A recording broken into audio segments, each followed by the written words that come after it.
ඒත් එක්කම කොරෝනා වසංගත තත්ත්වය නිසා රෝග පීඩාවෙන් පීඩිතව සිටින ලංකාවාසී සහ ලෝකවාසී සියලු දෙනාටම නිරෝගී සුවය ප්‍රාර්ථනා කිරීමක් කියන ඊටාම සත්පුරුෂෝ අරමුණු පෙරදරි කරගෙනයි මේ ධර්ම දානමේ පින්කම සිදු කරනු ලබන්නේ. පින්නතුනි, අප අද දවසේදී මේ ධර්ම දේශනාව සඳහා මාතෘකා කරනු ලබනවා ඊටාම වටිනා ශ්‍රේෂ්ඨ වූ සූත්‍ර දේශනාවක්. මේ සූත්‍රය සඳහන් වන්නේ අංගුත්තර නිකායේ දසක නිපාතේ සචිත්ත වර්ගයේහි පළවෙනි සූත්‍රය සචිත්ත සූත්‍රය. මේ සූත්‍රයේ බුදුරජාණන් වහන්සේ දේශනා කළේ ජේතවනාරාමේ වැඩ වාසය කරන කාලේ. බුදුරජාණන් වහන්සේ ජේතවනාරාමේ වැඩ වසනකොට එහි වාසය කරන භික්ෂුන් වහන්සේලා උදෙසා මේ දේශනාව කරන්නේ. බුදුරජාණන් වහන්සේ මහණෙනි කියලා බොහෝ දේශනාවන් ආරම්භයේදී ආමන්ත්‍රණය කළා කියනවා. ගොඩාක්ම සූත්‍ර දේශනා දිහා බලවහම මේ දේශනා ආරම්භ වෙලා තියෙන්නේ මහණෙනි කියන ආමන්ත්‍රණය. ඒ නිසාම සමහර අය කල්පනා කරනවා මේ මහණෙනි කියලා තියෙන්නේ වික්ෂුන් වහන්සේලාට නෙවෙයි. ඒ නිසා මේ දේශනා ඉතින් ආමුදුරුවරුන්ටම අදාළයි. අපට අදාළ නැත කියලා. ඒක වැරදියක් නිසා. මොකද නිරන්තරයෙන්ම ධම්සභා මණ්ඩපේ වැඩ සිටියේ භික්ෂුන් වහන්සේලා. ඒ නිසා බුදුරජාණන් වහන්සේ ධර්ම දේශනා කරන අවස්ථාවේ සිටින ශ්‍රාවක පිරිස වුණේ භික්ෂු පිරිස නිසා ඒ මොහොතේදී ආමන්ත්‍රණය කළේ මහණෙනි කියලා. අපි උනත් ප්‍රායෝගික ජීවිතේමනේ. අපි හිතමු කිසියම් කෙනෙක් සභාවක් අවතනකොට නෝනාවරු සහ මහත්වරු දෙපිරිසම ඉන්නවා නම් නෝනාවරුනි මහත්වරුනි කියලා අමතනවා. හැබැයි නෝනාවරු නැත්තම් මහත්වරු විතර නම් නෝනාවරුනි කියලා කියන්නේ නැහැ. ඒ සභාවේ ස්වාමීන් වහන්සේලා සිටිනවා නම් මුලින්ම කියනවා ඉතින් ස්වාමීන් වහන්සේලාගේ නම සපයන්න. ඊළඟට ආමන්ත්‍රණය කරන ගරුතර ස්වාමීන් වහන්සේ කියලා පටන් ගන්නවා. නමුත් ඒ සභාවේ ස්වාමීන් වහන්සේලා නැතිනම් ස්වාමීන් වහන්සේ කියන එකේ තේරුමක් නැහැ. ඒ සභාවේ ඉන්නේ මහත්වරු විතර නම් නෝනාවරුනි කියන එකේ තේරුමක් නැහැ.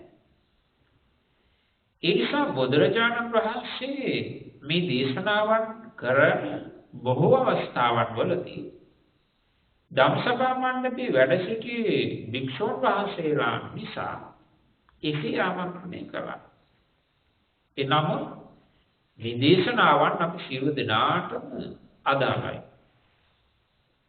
මහා මංගල සූත්‍රය ගත්තාම බුදුරජාණන් වහන්සේ මංගල කාරණා දේශනා කරලා තියෙන්නේ මහණෙනි කියලාත් නෙවෙයි. ඒ වගේම ගිහි උපාසක උපාසිකාවන් සඳහාත් නෙවෙයි.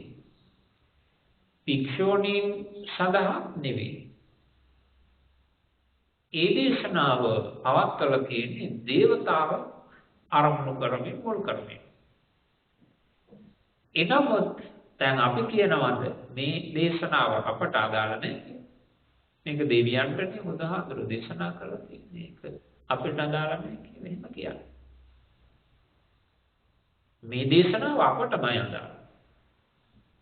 පරාභව සූත්‍රයේ බුදුරජාණන් වහන්සේ දේශනා කළේ දෙවියන් උදෙසා වුණත් ඒවා අනුගමනය කිරීමට තියෙන මනුෂ්‍ය ලෝකෙ මිනිසුන්ට. මේ සචිත්ත සූත්‍රය බුදුරජාණන් වහන්සේ භික්ෂුන් වහන්සේලා පෙරසක් කේන්ද්‍ර කොටගෙන මුල් කොටගෙන උන්වහන්සේ දේශනා කරන්නට බුදුරජාණන් වහන්සේ මෙසේ භික්ෂූන් ආමන්ත්‍රණය කරලා උන්වහන්සේ දක්වනවා මහණෙනි අනුන්ගේ සිත දකින්නට බැරි නම් තමාගේ සිත දකින්න. තමාගේ සිත දකින්නට. බුදුරජාණන් වහන්සේ මෙහි දක්වනවා මෙසේ හික්මිය යුතුයි. තමාගේ සිත දකින්න ඕන. අපට අනුන්ගේ සිත දකින්න බෑ. තමාගේ සිත දකින්න. ඒ හැකියාව ලබා ගන්න. ඒ හැකියාව පුහුණු කරගන්න.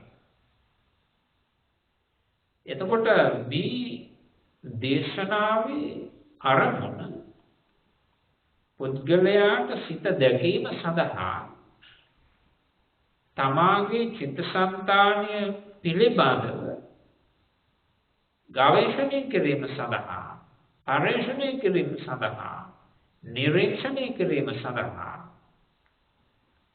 උනන්දු කරවීම මඟ පෙන්වීම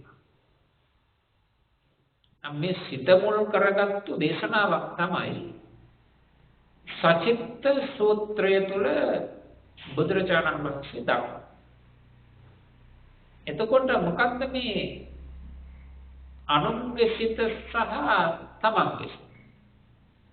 එක වචනයක් බුදුහාඳුරෝ දක්වුවා පරචිත්ත. පරචිත්ත කියන්නේ අනුන්ගේ සිත. දැන් බුදුරජාණන් වහන්සේට මහරහතන් වහන්සේලාට තිබුණු ඥානයක් තියෙනවා. ඒක හඳුන්වනවා පරචිත්ත විඥාන ඥානය කියලා. ඒ කියන්නේ අනුන්ගේ සිත දැකීමේ නුවණ පරචිත්ත විඥාන. සචිත්ත කියන්නේ තමන්ගේ සිත. මේක බෞද්ධයන්ට මේ දේශනාව අහනත්තන්ට සචිත්ත කියන වචනේ හොරුයි. ඒ තමයි ඊටාම ප්‍රසිද්ධ ගාථා දේශනාවක් තියෙනවානේ සම්බපාපසකරණ කුසලස්ස උපසම්පදා ඊළඟට සචිත්ත පරිවදපන. මේ සූත්‍ර දේශනාවේ නමක් තේනම් සචිත්ත. මොකක්ද? තමන්ගේ සිත. තමන්ගේ සිත දැකීම සඳහා අපි මෙන්න මේ විදියට න්‍යායක් අනුගමනය කළ යුතුයි කියන එක. දැන් වෙනතොනේ බුදුරජාණන් වහන්සේගේ සමස්ත දේශනාවන් සිත කේන්ද්‍ර කොටගෙන මුල් කොටගෙන දේශනා කළා කියලා. බුදුරජාණන් වහන්සේ තරම් අපේ සිත පිළිබඳව හරියාකාරවම නිවැරදිවම දේශනා කළ කෙනෙක් පෙන්වා දුන් කෙනෙක්. දැන් අපට ඇයි මේ හිත වැදගත් වෙන්නේ? ඇයි අපට හිත දකින්න එක වැදගත් වෙන්නේ? ඇයි අපට සිත නිරීක්ෂණය කරන එක වැදගත් වෙන්නේ? වැදගත් වෙන්න හේතුව තමයි අපේ ජීවිතයේ සියල්ලම තීරණය කරන්නේ අපේ හිත විසින්. අපේ හිතන විදිය විසින්. අපේ හිත ගොඩනගා ගන්නා වූ ආකාරය අනුව තමයි අපේ ජීවිතයේ ස්වභාවය තීරණය කරන්නේ. එනිසා මේ සිත කියන්නේ කිසිසේත්ම අල්ප මාත්‍රයකින්වත් නොසලකා හැරිය යුතු දෙයක් නෙමෙයි. නිරන්තරයෙන්ම සැලකිලිමත් විය යුතු දෙයක් තමයි සිත. දැන් අපේ හිත අපට දකින්නට බැරි වුණා. මොකද්ද වෙන්නේ? අපේ හිත අපට පාලනය කරගන්නට බැරි වුණොත් මොකද වෙන්නේ? ඉතිරිවන්දව බුදුරජාණන් වහන්සේ මේ දේශනාව තුලත් උන්තරන් දේශනා තුල දක්වලා තියෙනවා. කෙනෙකුට හිතෙන්න පුළුවන් සහ බොහෝ අය කල්පනා කරනවා කියනවා අපි ගැන අපි හොඳට දානවා. අපේ හිත ගැන අපි හොඳට දානවා. 아무තෙන් ඉතින් ඔය ගැන පරීක්ෂණ කරන්න, නිරීක්ෂණ කරන්න, ගවේෂණය කරන්න එහෙම අවශ්‍ය නැහැ. අපි ගැන විතරක් නෙමෙයි සමහර අය කියනවා අපි අලගණක් හොඳට දන්නවා. ඇත්තටම ඔබ ඔබේ හිත ගැන දන්නවා. ඇත්තටම ඔබ හිතන විදිය පිළිබඳව ඔබ දන්නවා. ඔබ හිතන විදිය කොයි වගේද? ඔබේ චින්තන රටාව කොයි වගේද? ඔබ කල්පනා කරන විදිය කොයි වගේද? ඔබේ හිතේ සිතුවිලි ගමන් කරන ස්වභාවය කොයි වගේද? ඇත්තට ඔබ දන්නවා. සැබෑම කතන්දරේ නම් අපි කවුරුවත් එහෙම ලේසියකට අපේ හිත පිළිබඳ අවබෝධ කරගෙන නැහැ. අපි හිතන විදිය පිළිබඳවවත් අපි දන්නේ නැහැ. සමහරව හිතන විදිය නෙවෙයි හිතන්නේ මොනවද කියලා දන්නේ නැහැ. එහෙම දෙයක් හිතෙනවද කියලා දන්නේ නැහැ. එහෙම සිතුවිලි තියෙනවද කියලා දන්නේ නැහැ. ඒ කියන්නේ අපේ එක්තරා මානසික ස්වභාවයක් සිතුවිලි ස්වභාවයක් තියෙනවා. අපටම පේන්නේ නැහැ. අපට උඩින් පේනේවා තියෙනවා. උඩින් පේනේවා කියන්නේ අපේ ප්‍රകൃති මට්ටමේ දේවල් පේනවානේ. කෙනෙකුට කේන්ති ගියාට පස්සේ අපි දන්නවා එයාට කේන්ති යනවානේ. කේන්තිය තියෙනවානේ. දැන් කේන්ති කියලා. ආශාවක් දැඩිව ඇති වුණාට පස්සේ දන්නවා දැන් ආශාවක් ඇති වෙනවා. දැන් හිත ආශාවකින් පිරලා නැති. ඒ කියන්නේ මේවා ප්‍රകൃති මට්ටමේ තියෙන දේවල් කොහොම වෙලාවට පේනවා. පේන්නේ නැති නෑ. හැබැයි තියෙන ප්‍රශ්නේ තමයි අපට පේන්නේම නැති කොටසක් වේදනාවේ හිත තුළ සංග වෙලා තියෙන ක්‍රියාත්මක. ඒව අපට පේන්නේ නෑ. කොච්චර පේන්නේ නැද්ද කිව්වොත් අපි ඒවා දැඩිව ග්‍රහණය කරගෙන අල්ලගෙන ඉන්නවා ඒ දන්නේ නැහැ. අපි ඒ හිතවිලි තාම හොඳට තියාගෙන ඉන්නවා ඒ උනාට අපට පේන්නේ නැහැ. ඒවට කියන නම තමයි වංචක ධර්ම. වංචක ධර්ම. මේ ගැන ලියවිච්ච තාම ශ්‍රේෂ්ඨ පූජනීය පොතක් තියෙනවා. රේණුකාණී මහානායකවරු ලියපු වංචක ධර්ම සහ චිත්තෝපක්ලේශ ධර්ම. මේ පොත හැමෝම කියවන්න ඕන. අන්තර්ජාලෙත් තියෙනවා. ඒක භාගත කරගෙන කියවන්න පුළුවන්. එතකොට මේ තුල පෙන්වලා දීලා තියෙනවා අපට හොරා අපි තුල ප්‍රයාත්මක වන සිතිවිලි රාශියක් පිළිබඳව. උදාහරණයක් ගත්තොත් අකුසල පෙනුමින් තොරව කුසල පෙනුමක් ඇති කරගෙන කුසල පෙනුමකින් ක්‍රියාත්මක වෙනවා. අපේ සිත තුළ අකුසල සිතුවිලි අකුසල ස්වභාවයෙන් තොරව කුසල පෙනුමකින් ක්‍රියාත්මක වෙනවා. හරි ප්‍රශ්න. මේවා කුසල ඒ වුණාට පෙනුම කුසල. දැන් සාමාන්‍ය චරිතයක් තියෙනවානේ. මහා කම්බගොළු. ඒ වුණාට පේන්නේ හරිම කුණයහපත් සමාජ සෝදක රට හදන්න දඟලන රටට ජීවිතේ දෙන්න උනත් සෝදාන නේ. මහා මිනිවරු. ඒ වුණාට පේන්නේ එහෙම ලෝකෙට. මෙතන ස්වභාවය ලෝකෙට පෙනෙන නොපෙනෙන එකක් නෙවෙයි. තමන්ටම පේන්නේ. ලෝකේ කතාවක් නෙවෙයි. අනුන්ට පෙනෙන නොපෙනෙන කතාවක් තමන්ටම පේන්නේ. මේ අකුසලයක් ක්‍රියාත්මක වෙන්නේ කියලා දන්නේ නැහැ. මේකේ මූලය අකුසලයක් කියලා දන්නේ නැහැ. මොකද ඒක විශ්වලාගෙන ඇවිත් තියෙනවා කුසලයක වෙන්නේ. ඒ නිසා මොකද කරන්නේ? දැන් මෙයා හිතනවා මේක හරි ශෝක්දයක්. මේ කුසලයක්, මේ කුසල්සිතක් මේකම දිගට කරන්න. එතකොට අර තැනත්තාගේ සිත ඒ තැනත්තාව රවට්ටනවා. දැන් බලන්න මේක කොච්චර හානියක්ද පුද්ගලයාට. මේක කොච්චර මුලාවක්ද ඒ පුද්ගලයාට. රීති පහසු දෙයක්. දීර්ඝ කාලයක් තිස්සේ මේක පුහුණු කරගෙන ගියොත්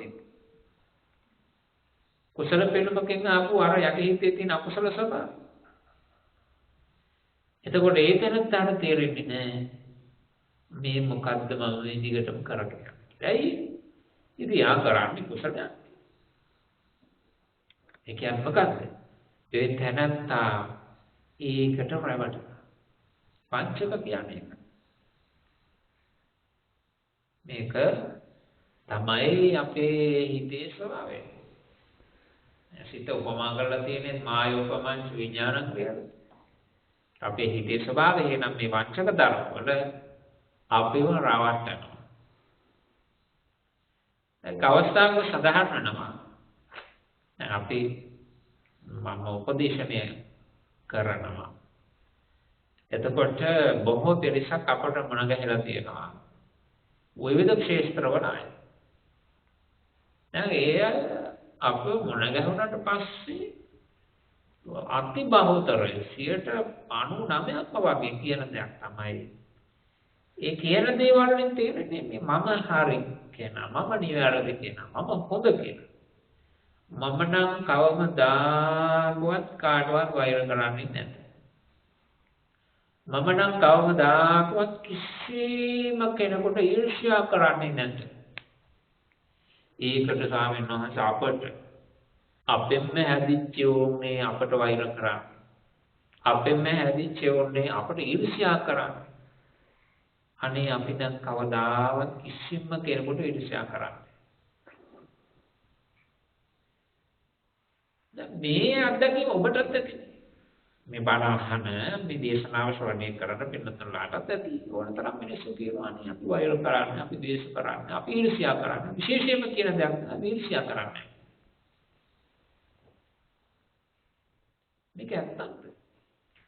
ඉතින් එහෙම බැලුවම කතා කරන හැම කෙනෙක් කවුරුත් කියනවා අනේ මගේ හිතේ ඊර්ෂ්‍යාව තියෙනවා. මම ඊර්ෂ්‍යාව කරන කෙනෙක්. මට දරා ගන්න බැහැ අර කට්ටිය කිව්ව වෙනවට. එහෙම කියලා එහෙම කියන්නේ නැහැ. කියන්නේ කියන්නේ අනේ අපේ ඊර්ෂ්‍යා කරන. අපි හරිය කැමති ආදී වෙනවා. එහෙම බලවහම බලන්න කවුරුත් ඊර්ෂ්‍යා කරන්නේ නැහැ. නේද? කවුරුත් කිසි කෙනෙක් ඊර්ෂ්‍යා කරන්නේ. කිසි කෙනෙක් වෛර කරන්නේ. කිසි කෙනෙක් ක්‍රෝධ කරන්නේ නැහැ. බලන්න යනවා. සමාජ කොච්චර හොඳයි. මිනිස්සු කොච්චර හොඳයි. කොච්චර සමාජයේ රැස් විහිදෙන්න ඕන බබලන්න ඕන. එයි මේ ඔක්කොම මේ පිළිසිදු වෙන කතා කරනකොට මෙතන තියෙන ප්‍රශ්නේ ඒක නෙවෙයි. මෙතන තියෙන ප්‍රශ්නේ තමන්ට තමාව නොතේනේ. තමන් තුළ තිබෙන සැබෑම අර අකුසල ධර්මයන් සැබෑම මේ ක්ලේශ ධර්මයන් තමන්ට පේන්නේ නැහැ, තමන් දකින්නේ නැහැ. පේන්නේ නැති නිසා, දකින්නේ නැති නිසා එයා හිතනවා එයා තුළ එහෙම දෙයක් නැහැ කියලා. තේරුම් ගන්න ඕන යමෙක් කියනවා නම් අනේ මගේ ළඟ නම් ඊර්ෂ්‍යාව ගෑවිලාවක් නැහැ කියලා. ඒකේ අදහස තමයි යා තමයි උද්දටම බොහොම සරවටම ඊර්ෂ්‍යා කරන්නේ. හේතුව මොකක්ද? එයාට පේන්නේ. එයාට පේන්නේ නැහැ යාළඟ ඊර්ෂ්‍යාව. එයාට පේන්නේ නැහැ යාළඟ තියෙන මාන්නකාරකම. හැම වෙලාවකදීම එයා කියන්නේ අපි නම් මාන්නකාර නැහැ, අපි ළඟ නම් මානෙ නැහැ, අපි කොහොම අනතිමානී, අපි කොහොම නිහතමානී අය කියලා. ඒ නිසා දැන් එක අවස්ථාවක සඳහන් වෙනවා පුජ්‍යලයෝ දෙන්නේ ලෝකේ ඉන්නවා කියලා. එක්කෙනෙක් තමයි කෙලස් තියනවා, කෙලස් තියේ කියලා දන්නේ නැහැ. කෙලස් තියනවා, කෙලස් තියනවා කියලා ඒක නෝ දන්නේ නැහැ.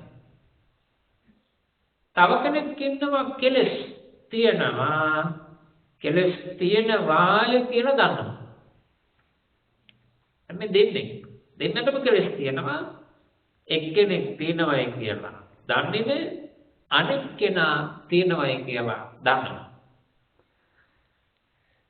දැන් මේ දෙදෙනාගේ වඩාත්ම හොඳ කෙනා කවුද? දැන් අපිට නම් හිතෙන්නේ කෙලෙස් තියෙයි කියලා දන්නේ නැති කෙනා හොඳයි. එයා දන්නේ නැහැ. ඕක අපි මෙහෙමත් හිතනවානේ. යමෙක් මේක පව් කියලා දැනගෙන කරනවා නම් ඒක පව් වැඩි. යමෙක් මේක පව් කියලා නොදැන කරනවා නම් ඒක ප්‍රශ්නයක් නෑ. ඒ දන්නේ නැහැ. ඒක බුදුහාඳුනන දේශනා කරන්නේ කියන්නේ අනිත් නොදැනීම කියන්නේ අවිද්‍යාව. අවිද්‍යාව නිසා තමයි අකුසල් සිද්ධ වෙන්නේ. අවිද්‍යාව නිසා තමයි අකුසල් කරන්නේ. එතකොට අවිද්‍යාව බලවත් වන තරමට බරපතල වන තරමට එතනත්තාගේ පාපයේ ස්වභාවය, පාපයේ ශක්තිය, පාපයේ බලවත්කම ටික වැඩි වෙනවා. එනිසා කොයි වෙලාවකවත් මේක පව කියලා නොදැන කිරීම පවක් සිදු නොවීමට හේතුවක් නෙමෙයි. ඒක පව බලවත් වීමට හේතුවක්. එයි අවිද්‍යාව බලවත්. එහෙමනම් අර කෙලෙස් තියෙයි කියලා දන්නේ නැති කෙනාගේ තියෙන ස්වභාවය වැරද්ද තමයි එයා තුළ තිබෙනා වූ ලෝභ දේශ මොහ ආදී මුල් කොටගත් ක්ලේශ ධර්ම පවතිනවායි කියලා දන්නේ නැති නිසා පිළිගන්නේ නැති නිසා ඒවා දුරු කිරීම සඳහා විශේෂ වමනාවක් කැමැත්තක් උනන්දුවක් වීර්යයක් ඇති කරගන්නේ නැහැ. මොකද යාට තේරෙන්නේ ඊළඟට කෙලස් තියෙන දන්න කෙනා යාට තියෙන වටිනාකම තමයි මා තුළ මේවා තියෙනවාය කියලා. දන්නා නිසා පිළිගන්නා නිසා ඒකෙන් යම්කිසි අවබෝධයක් තියෙන නිසා යාට කැමැත්තක් ඇති වෙනවා, උනන්දුවක් ඇති වෙනවා, වමනාවක් ඇති වෙනවා. මේ කෙලෙස් පාලනය කරන්න, මේ කෙලෙස් දුරලන්න. අන්න ඒකයි වැදගත්. මේක පව් කියලා දන්නවනම් මේක පාපයක්, අකුසලයක්, දුරාචාරයක්, මේකේ විපාකය ඊටම බරපතල විදියට එනවා කියලා දන්නවනම් එතනත්තා ඒ අකුසල් වලින් වළකින්නට කැමැත්ත උපදවන්න. ඒ සඳහා වීර්ය කරනවා. සඳහා උනන්දු වෙනවා. එහෙමනම් මේ නොදැනීම කියන එක වටිනා දෙයක් හැටියට ධර්මය උගන්වන්නේ. අවිද්‍යාව හොඳයි කියලා උගන්වන්නේ. අවිද්‍යාව දුරලන්න ඒක. මූලිකව අපි තේරුම් ගන්න ඕන අපි අපේ හිත තේරුම් ගන්න නැති බව. අපිට ගොඩාක් මේ හිතගෙන අත්‍යන්ත කරාට බුදුරජාණන් වහන්සේ දේශනා කරපු ඒ දේශනාවන් ඔස්සේ සිත පිළිබඳව දකින්නට අපි උනන්දු වෙනවා. අනේ සදා තමයි බුදුරජාණන් වහන්සේ දක්වන්නේ මේ සත්‍යය දකින්න කියලා. ඒ දිනදා ජීවිතෙත් එහෙම.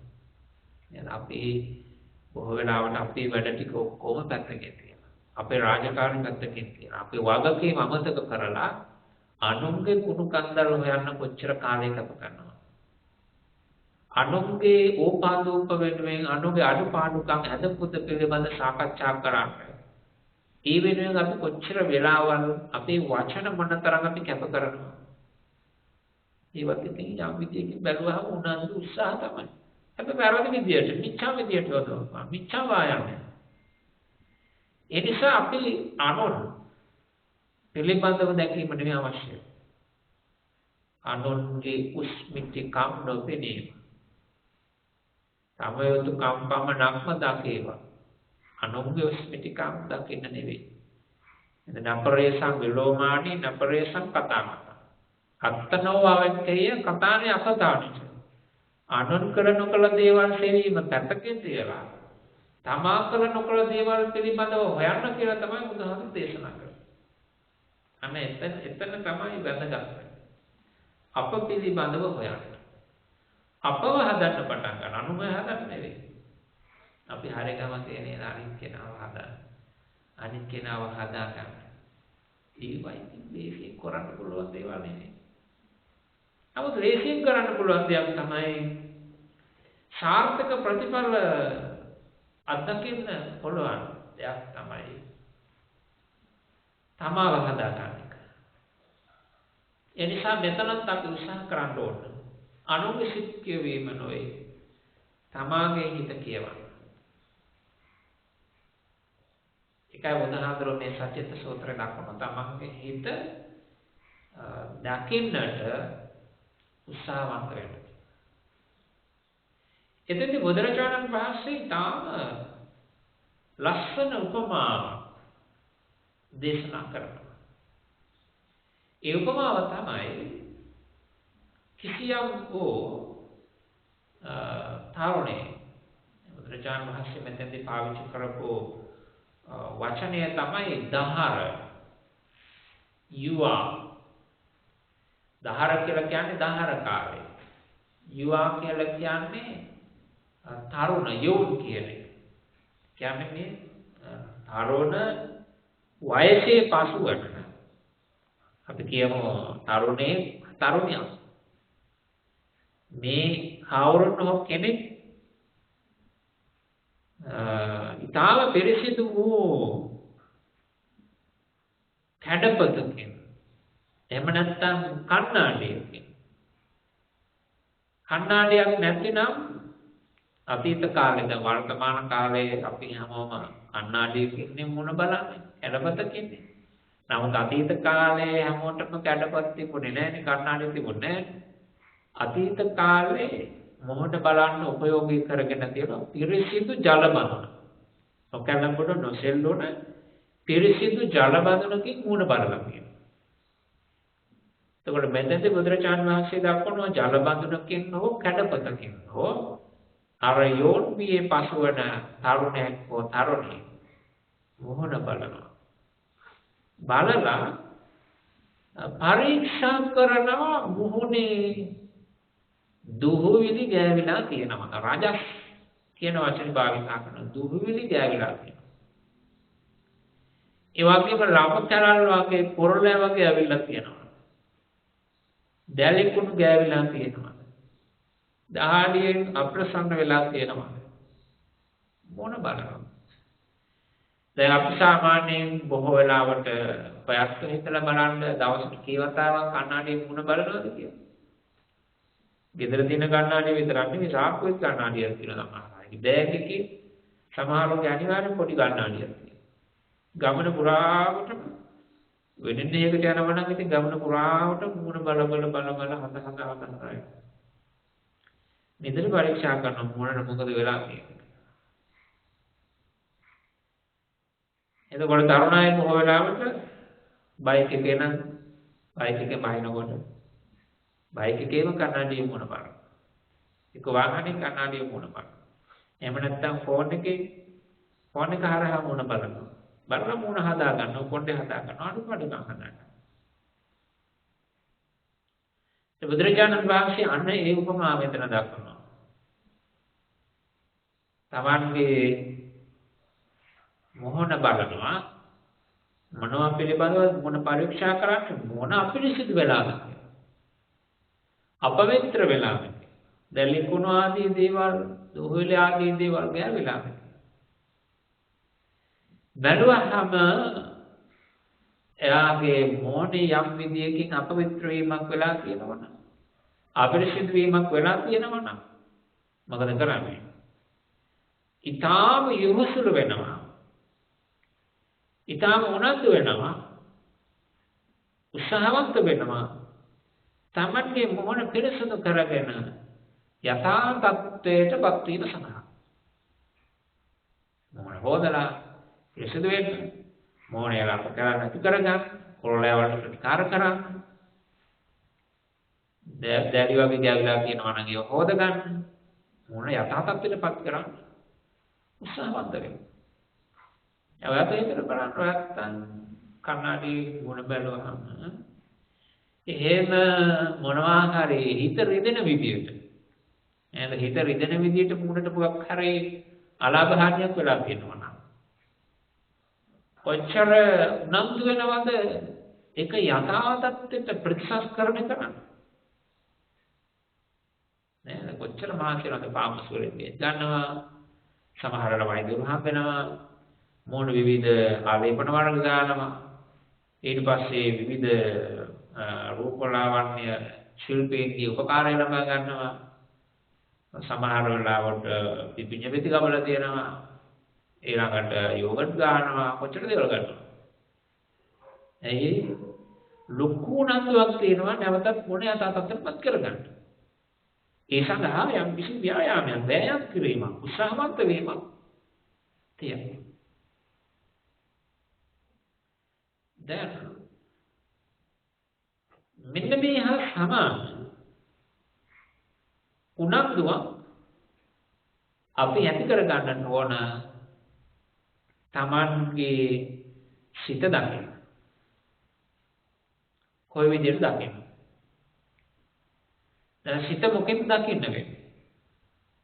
මෙතෙන්ද බුදුරජාණන් වහන්සේ කණ්ණාඩියකින් මොහොන බැලුවා. මොහොන බැලුවා කියන්නේ තමන්ගේ මොහොන දෙස තමන්ම බලනවා.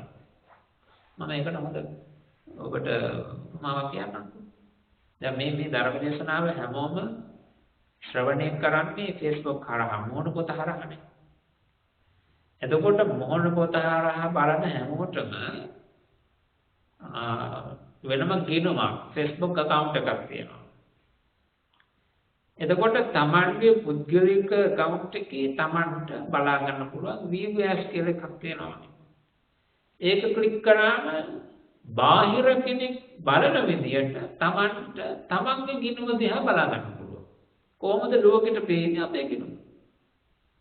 ආන්නේ හා සමානව අර VVS ක්ලික් කරලා තමන්ගේ ගිණුම තමන්ම බලනවා වගේ කැඩපතකින් මොහොන බලනවා වගේ ජලබඳුනකින් මොහොන දිහා බලනවා වගේ තමන්ගේ මනසින්ම තමාගේ මනස දිහා බලනවා. එතකොට වෙන අපට බලන්න විදියක් නැහැ. වෙන බලන්න විදියක් නැහැ. තමන්ගේ මනසින්මයි දකින්න වෙන්නේ. ඊළඟට කොහොමද අපි මේක දකින්නේ? කොහොමද දකින්නේ? දකින්න ඕන විදිය කොයි වගේ? බුදුරජාණන් වහන්සේ දක්වනවා මේක බලන්න කියලා මෙන්න මේ විදිහට. ඒ තමයි මගේ හිතේ අභිච්ඡාව බහුලයිද මගේ හිතේ අභිච්ඡාව නැද්ද? මගේ හිතේ අභිච්ඡා බහුලයිද මගේ හිතේ අභිච්ඡා නැද්ද? අභිච්ඡා නෙවෙයි. අභිච්ඡා මහ ප්‍රාණ බයන අභිච්ඡා. මේ අභිච්ඡා කියන්නේ මොකක්ද? අභිච්ඡා කියන ක්ලේශ ධර්මයේ ස්වභාවය තමයි අන්සතු වස්තුව මා සතු වේවා කියන කැමැත්ත. අනුන්ගේ වාහනයක් දැක්කහම මේක මට වේවා, මේක මටයි වේවා. අනුන්ගේ තව යමක් දැක්කහම අනුන්ගේ ගියක් වෙන්න පුළුවන්, ඉඩමක් වෙන්න පුළුවන්. දැන් මේ අභිච්ඡා එක්කම යන අකුසලයක් තියෙනවා අදත්තාදානෙ, සොරකම. අභිච්ඡාවත් එක්ක ඕම සහෝදරත්වයෙන් ගමන් කරනවා. අභිච්ඡාව නිසා තමයි මොහොනාවට සොරකම් කෙරෙන්නේ. අනුසතු වස්තුව මාසතු කරගන්නට තිබෙන උග්‍ර ආශාව. මාසතු ඒ වස්තුව මාසතු කරගැනීමේ කැමැත්ත. දැන් අපි දෝ පාර යනකොට දකිනවා ජීප් එකක් දකිනවා. කෙනෙකුට හිතෙනවා තරුණයෙකුට විතර අනේ මේ වගේ ජීප් එකක් මට තිබුණා කොච්චර ෂෝ. ඒක අභිච්ඡාව අකුසලයක් නෙමෙයි. කවුරු හරි කෙනෙක් දකින හොඳ කාර් එකක් යනවා. අනේ මටත් කාර් එකක් තිබුණා නේද? කොච්චර ෂෝක්ද මේ වගේ එකක්. ඒක අභිච්ඡා නෙමෙයි. ඒක හැමෝටම සාමාන්‍යයෙන් හැම කෙනෙකුටම වගේ ඇති වෙන දෙයක්. මේ අභිච්ඡා කියන්නේ ස්වභාවය තමයි මේ අනුන්ගේ වස්තුව මා සතුම වේවා. තමා සතු වෙන්න හෝ තමා සතු කරගන්න තියෙන කැමැත්ත. අර සෝරේජ් කියලා සිටුවරේ කියලා මුද්‍රජානංශික. මේ සිටුවරයා දවසක් පාර යනකොට මහරහතන් වහන්සේ නම ලියදක දැන් පාස් වෙනවා. ඊට පස්සේ ඒ උන්වහන්සේ හරිම ලස්සනයි. දිලිසෙන තරම් ලස්සනයි. මේ සිටුවරයා කල්පනා කරනවා මෙතුමා මගේ බිරිඳ වුණා. නැත්තම් මේ ලස්සන මගේ බිරිඳට තිබුණා. ආත්මේ වගේ සිතක් උපදවා ගන්න. ඒක අකුසලයේ ඒ විලාමේ මහරහතන් වහන්සේ ගැන ඉගෙනගත්තු අකුසල විද්ද කොච්චරද කිව්වද? ඒ මොහොතේ ඒ කියන්නේ ඒ තැනත්තා සෝරිය සිටුවරයා ස්ත්‍රියක් බවට පරිවර්තනය වුණාද සඳහන් වෙනවා. මේ සමහර අයට විෂම වූ ආශාවන් නැති වෙන දේවල් පිළිබඳ. ආශාවන් නැති වෙන එක සාමාන්‍ය. හැබැයි මේක විෂම වූ ආශාවක්. ඒක තමා තුළ පවතිනවා. විෂම රෝගය. මේ අභිජ්ජා කියන එක තමාගේ හිත මගේ හිතේ අභිජ්ජාව තියෙනවා. බලන්න. එපටත් මගේ හිතේ අභිජ්ජාව නැද්ද? එතන කියන්නේ අක්ෂරේ පැත්ත විතරක් ක්ලේශ ධර්මයේ පැත්ත විතරක් බලන්න කියලා මේක දෙපැත්ත බලන්න. කුසල පාක්ෂික අකුසල පාක්ෂික දෙක. අභිජ්ජාවේ යුක්තද? අනභිජ්ජාවේ යුක්තද? මගේ හිතේ අභිජ්ජාව නැද්ද? මේ විදිහට බුදුරජාණන් වහන්සේ දක්වනවා. සිත තුළ මේවා පවතිනවාද කියලා බලන්න. ඊළඟට බුදුරජාණන් වහන්සේ දක්වන්නේ මගේ හිතේ ව්‍යාපාදයේ බහුලයිද? ව්‍යාපාදයේ තොරයි අව්‍යාපාද. ව්‍යාපාද කියන ක්ලේශ ධර්මයේ ස්වභාවය තමයි අනුනැසීවා කියන සිත. මේක මේ කේතිය නෙමෙයි. තරහ යන එක නෙමෙයි. ඒක පස්සේ ආව. මෙතන තියෙන අනුනැසීවා, අනු විනාශ වීම. ආන්නේ සිත තමයි මෙතන බව. කේන්ති කියලා හිතෝතෙන් අනුනැසීවා, විනාශ වේවා, වෙනසේවා ආදී වශයෙන් දැන් දාහරගත්තේ. දේවාල ගානේ ගිහිල්ලා පොල් ගහනවා නේද? ඒකට කියන පලි ගහනවා කියලා කියනවා. ශාප කරන්නේ. ආන්න ඒ දේවල් මේ ව්‍යාපාදේ ප්‍රතිමාන. අතපය කැඩෙන්න ඕන, කය වැටෙන්න ඕන. ඒ මොනවද ප්‍රාර්ථනා? අනුනැසීවා කියන සිත. අන්නක තමයි ව්‍යාපාද. ඒක දසකුසල් වල අකුසල. අභිජ්ජාව දසකුසල වල එකක්. ඊළඟට මේ ව්‍යාපාදයේ කියන එකත් එහෙමයි.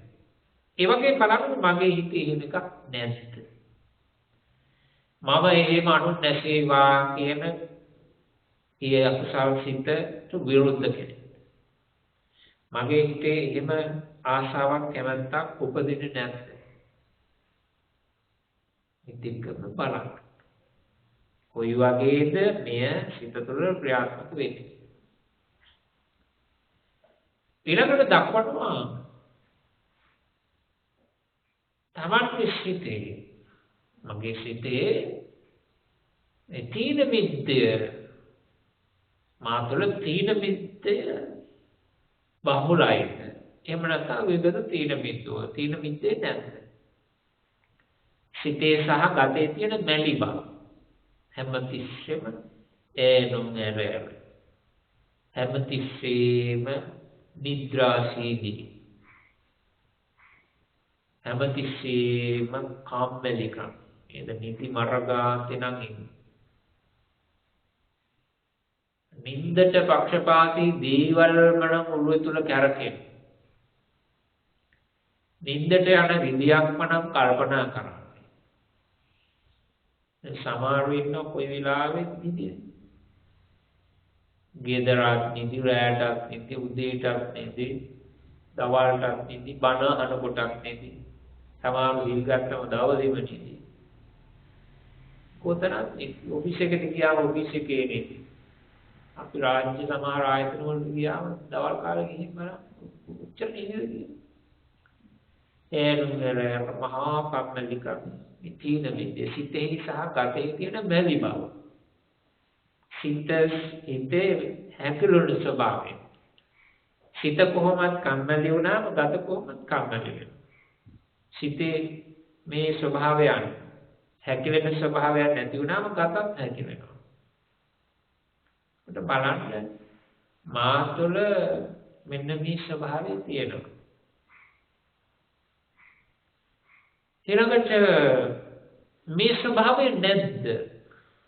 මගේ හිතේ එහෙම තීන මිද්ද ස්වභාවයක් සිතේ සහ ගතෙහි කම්මැලි ස්වභාවයක් නැද්ද? හැකිලෙන ස්වභාවයක් නැද්ද? මේ දෙක පිළිබඳව බලන්න ඕන දක්ෂ. ඊළඟට උද්ධතෝ තම තුළ මේ උද්දච්චය පවතිනවා. සිතේ සහ ගතේ නොසන්සුන් බව. කළ අකුසල පිළිබඳව මෙනෙහි කරනවා. නොකළ කුසල පිළිබඳව මෙනෙහි කරනවා. යම් කිසි පසුතැවෙන ස්වභාවයෙන් නොසන්සුන් ස්වභාවයක් තමා තුළ පවතිනවා. පරීක්ෂා කරා, නිරීක්ෂණය කරා, අධ්‍යයනය කරා, බලන්න. ඊළඟට එහෙම ස්වභාවයක් නැද්ද? උද්දච්චයක් නැද්ද? අනුද්දතෝ. උද්දච්ච ස්වභාවය ඉක්මවලා ගන්නවා. ඒ වගේ ලක්ෂණ තමා තුළ පහළවන්නේ නැද්ද? නිරීක්ෂණය කරන්න, බලන්න, අධ්‍යයනය කරන්න. ඊළඟට බුදුරජාණන් වහන්සේ දක්වනවා තමා තුළ ක්‍රෝධය පවතිනවාද අක්‍රෝධ ස්වභාවයක්ද පවතින. දැන් අපි අර ඉස්සෙල්ලා කිව්වා ව්‍යාපාද කියන වචනයක් කිව්ව ඔබට මතකයි. එතන කිව්වේ අනු නැසේවා කියන සිත. මෙතන ක්‍රෝධයේ ස්වභාවය තමයි කිපෙන සුළු බව. කිපෙන සුළු. කේන්තියන ස්වභාවය. ගැටෙන ස්වභාවය. ආන්න ඒ ස්වභාවය තමයි ක්‍රෝධය. සමහර අය අපි කියන්නේ ආට හොස්ස ළඟින් මැස්ස යන්න බෑ. එයා මේ මූලග්ගිනි කාර්යය අපෝ එයා එක නම් පැටලෙන්න එපා. චුට්ටක් එහා මෙහා වෙච්ච ගමන් ඉවරයි. ඊටාම සුළු දෙයකින් ගිනි අවුරවලා කෑකෝ ගහලා නේද? කෝපයටපත් වෙනවා. තියෙන දේවල් සමහර වෙලාවට කඩනවා, බිඳිනවා, විනාශ කරනවා. ඇත්තටම අපි බැලුවොත් ඔය අපරාධ කරලා සිරගත වුණ අයගේ බහුතරය ක්‍රෝධයේ ප්‍රතිඵල නිසා. ක්‍රෝධයේ ප්‍රතිඵල නිසා. කේන්තිය නිසා. තරහව පාලනය කරගන්න. ක්‍රෝධය උපන් නිසා කරපු අපරාධ. ක්‍රෝධය උපන්නා පරුෂ වචන කියනවා. ඒ වගේම අනුර නිඳා කරනවා. තවදුරටත් මේක හාට ගියොත් අතිපයින් ගහනවා. තව දේවල් වලින් විවිධ දේවල් වලින් පහර දෙනවා. තුවාල කරනවා. ඝාතනය කරනවා. සමහරලාට පෞල් පිටිම ඝාතනය කරනවා. තවත් සමහරලාට තමන්ගේ ජීවිතයත් ඇති කරගන්නවා. ශේධ හානි කරගන්නවා. ක්‍රෝධය කියන්නේ හොඳ දෙයක් නෙවෙයි. ක්‍රෝධය කියන්නේ තාම බරපතල ආදීනව තියෙන ජීවිතේ තාම සාර්ථකත්වයේ කරා ගමන් කරවන අගතිකාමී ලක්ෂණය. ඒක හානි කරයි. පුද්ගල ජීවිතයට පමණක් නෙවෙයි සමාජයටම හානි කරනවා. පවුලක ඉන්නවා නම් කිපෙන සුළු කෙනෙක් බලන්න ඒ පවුල කොච්චර පීඩා විඳිනවද කියලා. පවුලේ තාත්තා කිපෙන සුළු කෙනෙක් නම් ගෙදරම බයයි. අම්මා කිපෙන සුළු කෙනෙක් නම් එතකොට ගෙදර තත්ත්වෙ මොකක්ද? දුවෙක් හෝ පුතෙක් හෝ ඉන්නවනම් කිපෙන සුළුයි. යාට කිසිම වැරද්දක් කියන්න බෑ. කියපු ගමන් වචනයක් එහා මෙහා වුණ ගමන් ගිනි ගන්නවා.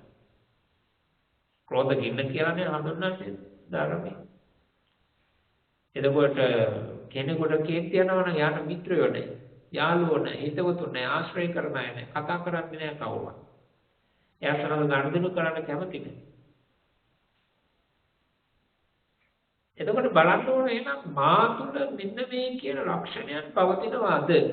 එහෙම නැත්නම් මගේ හිතේ මම කිපෙන කෙනෙක් නෙවෙයි. මම කේන්ති ගන්න කෙනෙක් නෙවෙයි. මා තුළ ක්‍රෝධය නැහැ. එහෙම නැත්ද? බලන්න කියනවා. ඒ ගැන අධ්‍යයනය කරන්න, නිරීක්ෂණය කරන්න, පරීක්ෂා කරන්න කියලා බුදුරජාණන් වහන්සේ. ඊළඟ අවස්ථාවේ බුදුරජාණන් වහන්සේ දේශනා කරනවා මගේ හිත කිලිටිද කිලිටි නැද්ද? සංකලිට අසංකලිට. කිලිටිද කිලිටි නැද්ද? හිත අපිරිසිදුද කියලා බලන්න. සිත දූෂිත වෙලාද කියලා බලන්න. සිතට උපදින්නේ දූෂිත සිතුවිලිද කියලා බලන්න නිරන්තරයෙන්. නිරන්තරයෙන් ලෝභ සිතුවිලි, ද්වේෂ සිතුවිලි, මෝහ සිතුවිලි ආදී නිරතුරුවම අපිරිසිදු සිතුවිලි උපදිනවා. අර සාමාන්‍ය මිනිස්සු අතර කතාවක් තියෙන නේද? පිරිසිදු චේතනා ගෙන දෙයි වාසනා කියලා. චේතනා පිරිසිදු නොති වාසනාව තමගේ ජීවිතයට ලං කරනවා. ආනේ වගේ අපේ සිත අපිරිසිදු වෙද කියලා බලන්න ඕනේ. අපිරිසිදු වෙච්ච ලෙඩක් වගේ, අපිරිසිදු වෙච්ච පොකුණක් වගේ, අපිරිසිදු වෙච්ච නිවහනක් වගේ පරීක්ෂා කරන්න. හරියට ස්කෑන් කරනවා වගේ බලන්න. ඒ වගේම මගේ හිත අපිරිසිදු නැද්ද? මගේ හිත පිරිසිදුයිද? ඒක බලන්න. මගේ හිත අපිරිසිදුයිද කියලා බලනවා වගේම මගේ හිත පිරිසිදුයිද කියලා බලන්නත් ඕන. කිලිටි නැද්ද? ඊළඟට බුදුරජාණන් වහන්සේ දක්වනවා මගේ ස්වභාවය කියන්නේ ගිලන් ස්වභාවයකින් පසු වෙනවා. එහෙම නැත්නම් නොගිලන් ස්වභාවයකින් පසු වෙනවා. මෙතන ගිලන් කියන වචනය භාවිත කරන්නේ රෝගී කියන අදහසින් නෙවෙයි. ලෙඩ වෙලා ඒ අදහසකින් පාවිච්චි කරනවා නෙවෙයි. මෙතන කය ගිලන් වීම කියලා කියන්නේ අපි හිතමු ශරීරය තාම හිර වෙලා වගේ. නැක තද වෙලා වගේ. හරිම අමාරුයි. නැගිට ගන්නත් බැරි වගේ. අනේ වගේ ශරීරයේ යම්කිසි අපහසුතාවක් ඇති වෙනවා. ඒක තමයි මේ ගිලන් ස්වභාවය කියලා මෙතන හඳුන්වලා තියෙනවා. ලෙඩවීම කියන අදහසින් නෙවෙයි. දැන් සමහරව ඉන්නවා එහෙම. ඒ හරිම අමාරුයි. කකුල් නවා ගන්න ගියාම අමාරුයි. කකුල් ගෑර ගන්න බෑ. ඇවිද ගන්න බෑ. ඇවිද ගන්නකොට අමාරුයි. වාඩි වුණාම අමාරුයි. නිින්දට ගියාම අමාරුයි. ඇඟ Tamanට මෙහිව ගන්න අපහසුයි. හිර වෙලා වගේ, ලොක් වෙලා වගේ. බලන්න මම කොයි වගේද මම ගිලන් ස්වභාවයේ. එහෙම නැත්නම් මම බොහොම පහසුවෙන් ඉන්නවා ගිලන් ස්වභාවයේ වල. නොගිලන් ස්වභාවයෙන් වාසය කරනවා. බුදුරජාණන් වහන්සේ මේ දක්වනවා මේක දකින්න කියලා. ඊළඟ අවස්ථාවේදී තම කුසීත ස්වභාවයකින් පසු වෙනවා. එම නැත්තම් කුසීත ස්වභාවය ඉක්මවලා ගිහිල්ලා ආරද්ධ විරිය බොහොම වීරය සහගත විදියට බොහොම උනන්දුවෙන් බොහොම ප්‍රබෝධයෙන් යුක්තව ක්‍රියා කරනවා. එන්න මේ පැත්ත බලන්න. වෙලාවකට කෙනෙක් හරිම කම්මැලි, හරි කුසීත. එයා කැමති වාඩි වෙලා එක තැනකට වෙලා එක දවසක වැඩක් පලක් කරන්න කැමති නෑ.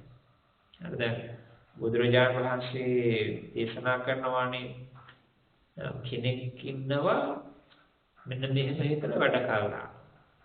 ඒ තමයි මට වැඩක් කරන්න තියෙනවානේ ඉදිරියට.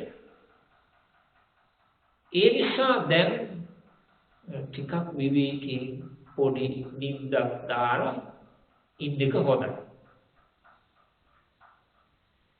ඊළඟට කල්පනා කරනවා අය වැඩ ඉවරුණා කියලා. දැන් මේ ඉති වැඩ ඉවරුණා විතරනේ වැඩක් ඉවර වෙච්ච ගමන්. ඒ නිසා ඉතින් ටිකක් විවේක අරගෙන පොඩ්ඩක් නිදාගෙන ඉඳලා පස්සේ අනිත් වැඩ ඉව කරනවා. තවලාවකදී කල්පනා කරනවා ටිකක් අසනීප ගතියක් තියෙනවා. ඒක පොඩ්ඩක් දැන් මේ දවස්වල කියන්නේ මොකද්ද? මේ දවස්වල කියන්නේ මේ හිම්බිරිසාව ගතිය. කැස්ස වගේ උගුර ටිකක් දනවා. එහෙම කියලා තමයි වැඩ කල් දානවා. ඒ වගේම නිවාඩු ගන්න. එහෙම කියපු ගමන් කොහොමද ඉතින් වැඩ පොළවල් වලට ගෙන්න ගන්නෙත් නැහැ. ඒක හොඳ දෙයක්ුත් නෙවෙයි මේ කාලේ වංකව කටයුතු කරන්නේ. කෙනෙකුට හිතෙන්න පුළුවන් මානසික අසනීපයි වගේ අපි දැන් මේ වැඩේ කරා. ටිකක් විවේකයෙන් ඉඳලා පස්සේ කරා. අසනීපය හොඳ වෙච්ච ගමන් කල්පනා කරනවා නේද ඊයේ මේ හොඳ වුණා විතරයි. ඒක හිතලා ටිකක් විවේකයෙන් ඉඳලා ටිකක් නිදාගෙන ඉඳලා පස්සෙම මේ දේවල් ඉතුරු වැඩ ටික කරනවා. ඊළඟට කල්පනා කරනවා දැන් මේ ගමනක් කියන්න තියෙනවා නේ. ඒ නිසා මහන්සි වෙන්න හොඳ නැහැ. නිසා ටිකක් විවේකයෙන් ඉන්නවා. ගමන ගිහින් ආවට පස්සේ මේ ගිහින් ආව විතරනේ. විතරනේ කියලා හිතන විවේක ගන්න ඕනනේ කියලා හිතන කරන්න තියෙන වැඩ කරන්න තුනේ. ඒක කාරණා.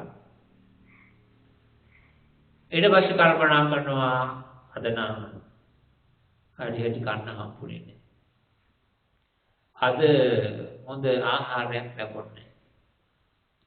ඒ නිසා අද බෑ උදු කරන්න. දැන් අමාරු. එකට පණක් නැහැ. කාලම්පිය වගේ. ඒ නිසා දැන් පොඩ්ඩක් විවේකයෙන් ඉන්නවා. දැන් පොඩ්ඩක් නිදාගත්තා නම් හොඳට. මොකද කරන්නේ? වැඩේ කරලා. ඊළඟට හොඳ ආහාරයක් ලැබුණාට පස්සේ බොහොම සුඛෝපභෝගී ආහාරයක් ලැබුණා නැත්නම් බඩ පිරෙන්න ගෑවා මේ. එතකොටත් කල්පනා කරනවා. අයියෝ දැන් මේකව විතරයි දැන් ටිකක් අමාරුයි. හුස්ම ගන්න අමාරුයි. කාපුවම වැඩ කරන්න හොඳ නැහැ. ඒ නිසා ටිකක් ඇලවෙලා ඉඳලා දැන් ඔය ටිකක් ඇලවෙනකොට කොහොමද පැය ටිකක් ඉතින් ඇලවෙනවනේ. ඇලවෙලා ඉඳලා පොඩ්ඩක් නිදාගෙන ඉඳලා පස්සෙම මේ වැඩේ කරනවා. ඒ කියන්නේ මොකද? මොකක් හරි තමන්ගේ තියෙන කම්මැලිකම සාධාරණීකරණය කරන්න. තමන්ගේ තියෙන කම්මැලිකම මම හරි මේක මම සාධාරණ. මෙතෙන්දී මම සාධාරණයි. මේක සාධාරණ හේතුවක් කියලා හේතු හදාගන්න. නැත්නම් කියනවා නිදහසට කාරණාවක් හදාගන්න. තමන්ගේ කම්මැලිකම සාර්ථකව වෙන පැත්තකින් ක්‍රියාත්මක කරන්න. ඒකට නිදහසට කාරණා. එහෙම හිතලා මොකද කරන්නේ? කුසීතව ඉන්නවා. මේ කුසීතකම තමයි අත්තටම මේ සිංහල ජාතියේ ලොකු ප්‍රශ්න. ලොකුම ප්‍රශ්නේ කුසීතකම. කම්මැලි.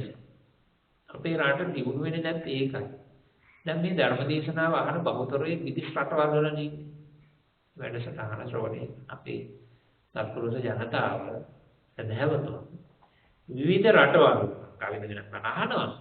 නමුත් විවිධ රටවල් වල ඉඳන් ධර්ම දේශනාව ශ්‍රවණය කරන්න. ඔයයන්ට ඕන තරම් මේ කියන දේ තේරෙනවා. ලංකාවේ මිනිස්සු ලංකාව තුල කොච්චර කම්මැලිද කුසීතද ඒ නිසානේ අපේ රට ගොඩනගා ගන්න බැරි එක ප්‍රධාන හේතුවක් ඒකනේ. ඒකම හේතුව නෙවෙයි. ප්‍රධාන හේතුවක් ඒක. එතකොට බුදුරජාණන් වහන්සේ දක්වන්නේ නම් බලන්න කියනවා මගේ හිත කුසීත ස්වභාවයකින්ද පසුවක්. තව දෙයක් මෙතෙන්ද සිහි කරන්න ඕන සමහර වෙලාවට මේ කියන ලක්ෂණ කෙනෙක් තුළ පවතින්න පුළුවන් විවිධ හේතු නිසා. ඉදිරියට හේතු පිළිබඳව කතා කරමු. මෙතෙන්දී බුදුරජාණන් වහන්සේ දක්වන්නේ ඇත්තටම එහෙම ස්වභාවයක් තියෙනවාද කියලා බලන්න. දැන් මේ කුසීතේකට නොබලන තාක්කල් පේන්නේ නැහැ. මොකද යාට පේන්නේ දැන් මේ වැඩි කරා විතරයි. වැඩ කරපු ගමන් තව වැඩක් කරන්න බෑ. ඒ නිසා දැන් විවේකී අවශ්‍යයි. දැන් මේ කෑව විතරයි නේ කාපුවා මිනිස්සු වැඩ කරන්නේ. ඒ කියන්නේ මොකද හැමදෙස්සෙම නිදහසට කාරණා ටික විතරයි තේරෙන්නේ. නමුත් අභ්‍යන්තරයේ තමා තුළ පවතිනා වූ කුසීතකම පේන්නේ නැහැ. ආන්න ඒක තමයි දකින්න කියන්නේ. ඒක නොදකින තාක්කල් නිදහසට කාරණාවල අවසානයක් නැහැ. ඉවරයි මම තාම නිදහසට කාරණා තියෙනවා. තමන්ගේ සාධාරණීකරණය කරගන්න, තමන්ගේ වැරද්ද වහගන්න, තමන් හරි කියන මතේ ඔප්පු කරන්නට පුළුවන් තරම් කරුණු ඒව එකතු කරගන්න. ඒ බුදුරජාණන් වහන්සේ දක්වන්නේ බලන්න තමන් කුසීතයිද? ඒ වගේම කුසීත නැද්ද? ආරද්ධ වීර්ය යුක්තයි, ආරම්භ වීර්ය යුක්තයි. බුදුරජාණන් වහන්සේ දක්වනවා අප්‍රමාදී වෙන්න කියලා මුල් කාරණා වලම විරුද්ධ කරගන්න. ඒ තමයි උදාහරණයක් එකක් කතා කරොත් යම් විදියකින් කෙනෙක් යම් කිසි රෝගී ලක්ෂණයක් පෙන්නනවා නම් එකක් උණ හැදෙන්න වගේ දැනෙනවා නම් තමන්ට කරන්න තියෙන වැඩ ටික ඉක්මනින් කරන්න කියන. ඇයි මට උණ හැදුනොත් වැඩ කරන්න බෑ. එහෙම වුණොත් මගේ වැඩ පාඩු වෙනවා. හිතන්න කියන විදිය. ඊළඟට සුව වුණාට පස්සේ හිතන්න කියන මොකක්ද? මට පහුගිය ටිකේ මේ ලෙඩ වෙලා ඉන්න දවස් ටිකේ වැඩ කරගන්න බැරි වුණානේ, වැඩ ගොඩ ගහලා තියෙනවානේ. තවත් වැඩ ගොඩ ගහන්න කලින් අතපසු වෙච්ච වැඩ ටික ඉක්මනින්ම කරන්න ඕන. බලන්න නේද? බුදුරජාණන් වහන්සේ අපට උත්සාහය, වීරය උපදවා ගන්න කියන ආකාරය. එහෙම නැතු නිදහසට කාරණා කිය වාස කම්මැලියෙක් වගේ ඔය කුටු වලට වෙලා, ඇඳන් වලට වෙලා, කාවිච්චි වලට වෙලා, බෝ කුඩට වෙලා, නේද කඩ පිල්ලක, දාම් පොඩ් ළඟ, බූරු කුට්ටක් ළඟ ඌවට වෙලා ඉන්නේ. බුදුරජාණන් වහන්සේගේ ධර්මයේ එක වචනයක් තියෙනවද කුසීතකම වර්ණනා කරලා. බුදුරජාණන් වහන්සේගේ ධර්මයේ තුල කිසිම තැනක මේ කුසීතකමට අවස්ථාවක් නෑ. හැම වෙලාවකදී බුදුරජාණන් වහන්සේ මේ කුසීතකම කියන එක ප්‍රතික්ෂේප කරා, මේක විවේචනය කරා. මේක පුද්ගලයෙකුගේ දියුණුව ජයග්‍රහණය මෙලොව විතරක් නෙවෙයි පරලොව සුගතිය නිවන ඈත් කරන්නට හේතු වන මහා බලවත් පුද්ගලයෙක් තුළ ගොඩනගෙන දුර්වලතාවයක් හැටියට තමයි පෙන්නන්නේ. ඊළඟට අපිට සමහර වෙලාවට මේ දේවල් පවතින්න පුළුවන්. බොහෝ වෙලාවට පවතින්න පුළුවන්. හැබැයි අපිට ඒක දැනගන්න පුළුවන් වුණොත් ඒක ඉවත් කරගන්න පුළුවන්. ඒ නිසා බුදුහාමුදුරුවෝ දේශනා කරන්නේ මෙතෙන්දී තමා තුළ මේ කුසීතකම කියන එක තියෙනවාද නැත්ද? තමන් කුසීතව කම්මැලිව ඉන්න කෙනෙක් එහෙම නැත්නම් වීරයෙන්, උත්සාහයෙන්, උනන්දුවෙන් කැපවීමෙන් යුක්තව නොපසුබස්න ස්වභාවයක්ව කටයුතු කරන කෙනෙක් බලන්න. ඒක බුදුරජාණන් වහන්සේ මෙහෙම දේශනා කළා කියලා. අජ්ජේව කිච්ඡං ආතප්පං කෝ ජඤ්ඤා මරණං සුවේ. අද කළ යුතු දේ අදම කළ යුතුය. කෝ ජඤ්ඤා මරණං සුවේ. කෝ ජඤ්ඤා කවද දන්නේ සුවේ හිට මරණයටපත් වෙන්නේ කියලා. නේද අපි දන්නේ.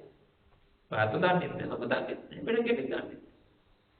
ඒ නිසා මේ හිතට කල් දෙවොත් මේ වැඩි කෙරෙන්නේ නැහැ. මව වෙනුවෙන් කරන්න ඕන යුතුයකම් ටික, පියා වෙනුවෙන් කරන්න ඕන යුතුයකම් ටික හෙටට අනිද්දාට ලබන අවුරුද්දට, ලබන සිංහල අලුත් අවුරුද්දට, ලබන අප්‍රේල් දක්වා කල් දෙවොත් කියමු කියලා. කවුරුත් දන්නේ ඒ වෙනකොට මැරලා ඉඳීද කියලා. ඒ නිසා අද කරන්න. අද දවසේ කරන්න තියෙන යුතුයකම් කරන්න තියෙන පින්දහක් කරන්න, කුසලයේ වඩන්න, හිත පිරිසුදු කරන්න. අද කළ යුතුය. අද ඒ මාළු පින් කරගන්නේ කෙලෙසද සිට මාළු නීති සිතන්න. මෙන්න මේක අපි ලියලා තියා ගන්න ඕන හොඳට තේරෙන තැන. අද කළ යුත්තේ අදම කළ යුතුය.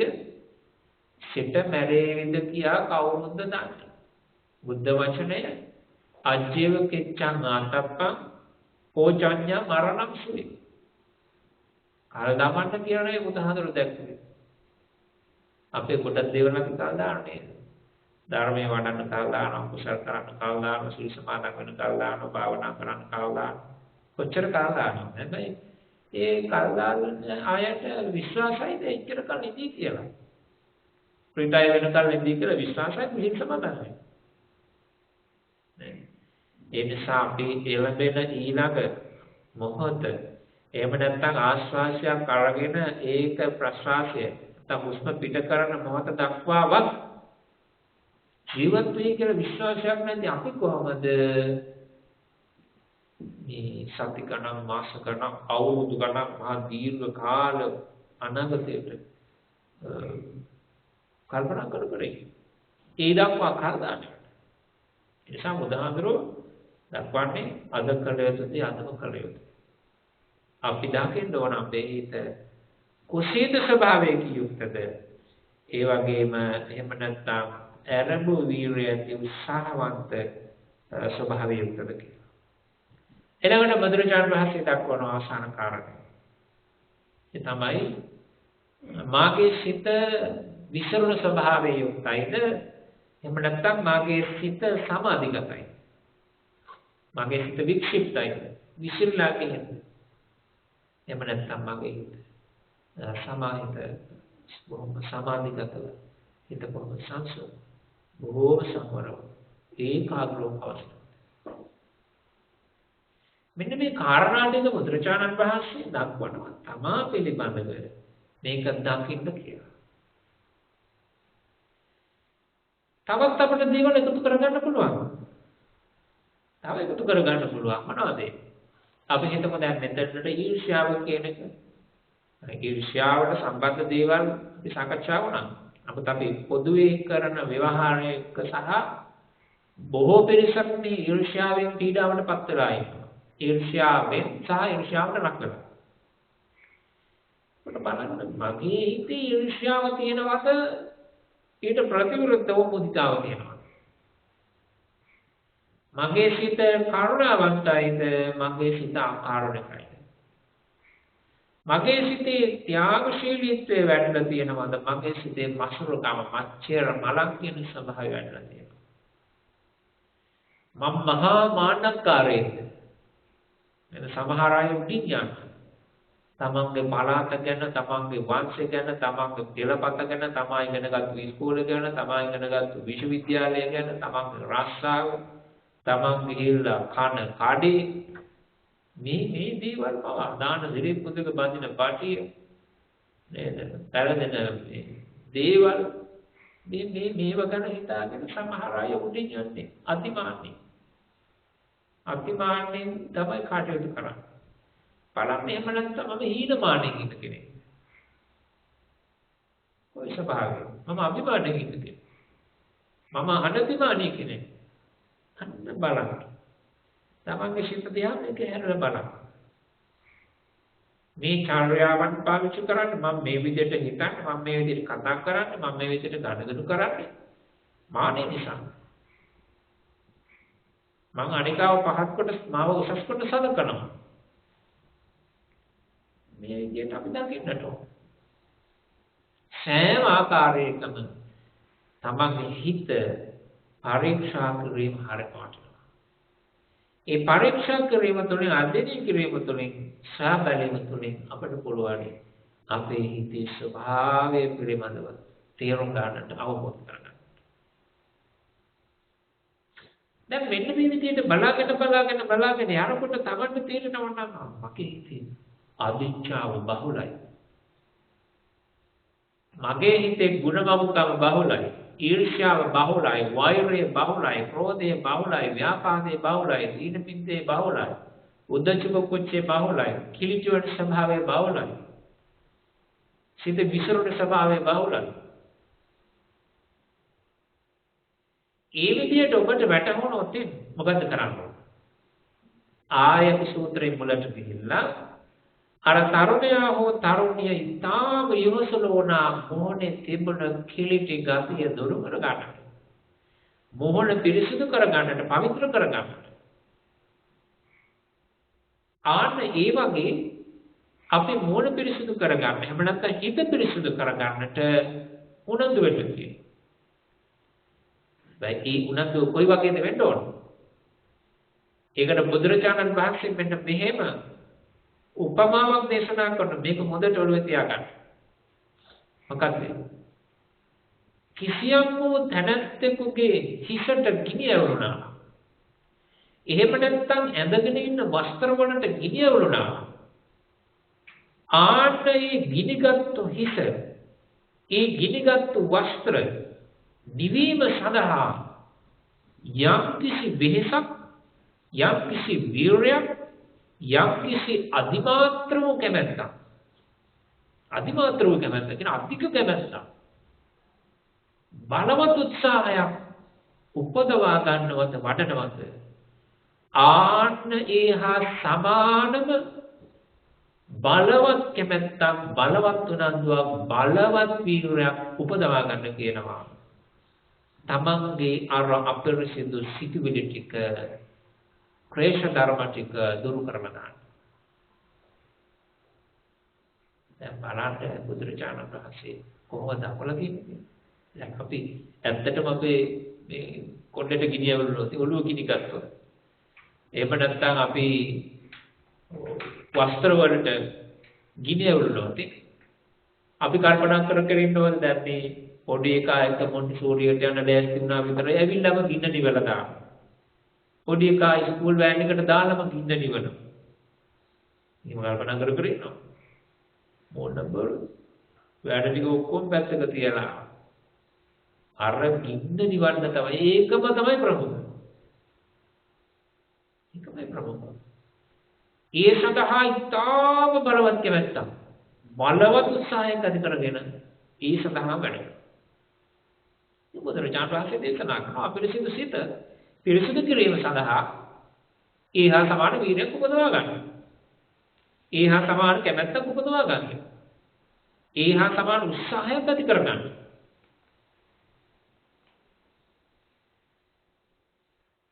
තව කෙනෙකුට හිතනොත් මෙහිම බලාගෙන යනකොට මගේ හිතේ අවිචාව නැහැ. මගේ හිතේ ව්‍යාපාදේ නැහැ, අව්‍යාපාදේ තියෙනවා. මගේ සිතේ ක්‍රෝධය නැහැ, අක්‍රෝධය තියෙනවා. මගේ සිතේ විචිකිච්ඡාව නැහැ.